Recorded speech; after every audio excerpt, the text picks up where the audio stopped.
আমরা যে নাটকের এডিটিংগুলো করি ওই দেখেন কি শুরু করছে।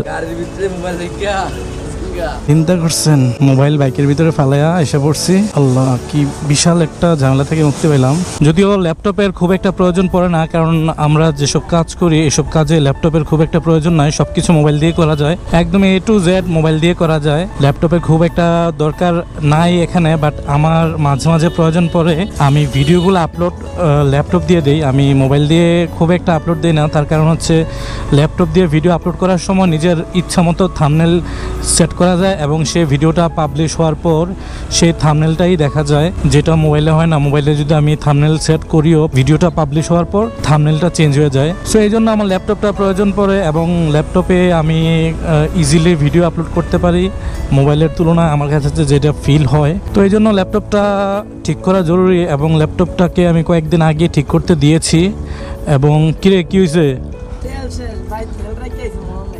সো যেটা বলছিলাম যে ল্যাপটপটা প্রয়োজন পড়তে, সেই জন্য এটাকে ঠিক করতে দিছি। না হয় আমার ল্যাপটপের খুব একটা দরকার নাই, একটা ঝামেলা। এখন ফোনে সব কিছু করা যায়, ফোনে আরও ভালো করা যায়। আমি মোবাইলের যে এডিটগুলো করি এগুলো প্রত্যেকটা এডিট কিন্তু মোবাইলে করা। এডিট একদম সম্পূর্ণ আমি ফোনে করি এবং অনেক ভালো কোয়ালিটি, অনেক ফাস্ট এডিট করা যায় যখন আমি ফোনে এডিট করি।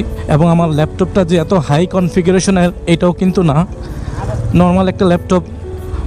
তবে প্রবলেম হয়ে গেছে, র্যামগুলো নষ্ট হয়ে গেছে। হঠাৎ করে ইউজ করার সময় যে বন্ধ হয়েছে আর ওপেন হয় নাই।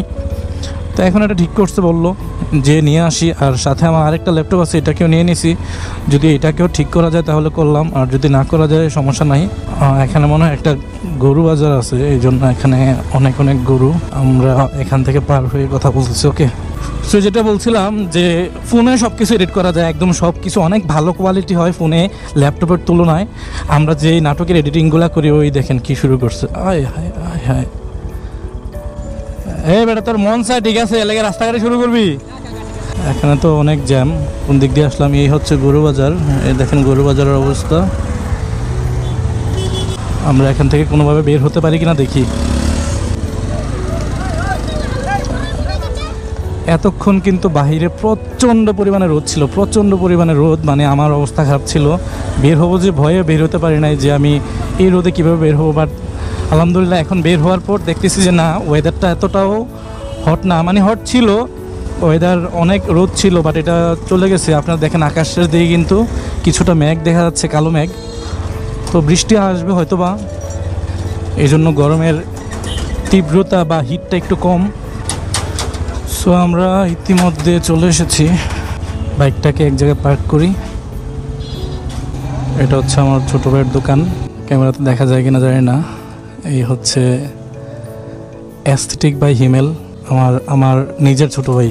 সুতরাং আগে ল্যাপটপগুলো নিয়ে নিই। ওই দোতলা যেমন ল্যাপটপ ঠিক করতে আনছিলাম, শেষ করে আসি। হ্যাঁ আচ্ছা ঠিক আছে,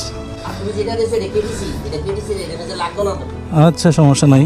তো এটা হচ্ছে আমার আরেকটা ল্যাপটপ, ওই চার্জার এদিকে আছে, এটা অন করলে বুঝবেন। এমনি অনও সব কিছু ঠিক আছে, হঠাৎ অফ হয়ে যায় ইউজ করতে করতে। প্রেশার পড়লে অফ হয়ে যায়, প্রেশার পড়লে। আচ্ছা ঠিক আছে, এটা বাসা যেয়ে চেক করবো। আচ্ছা ঠিক আছে।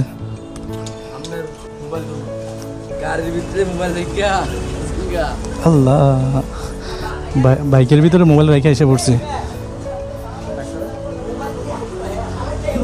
বাইকের ভিতরে তোর দোষ।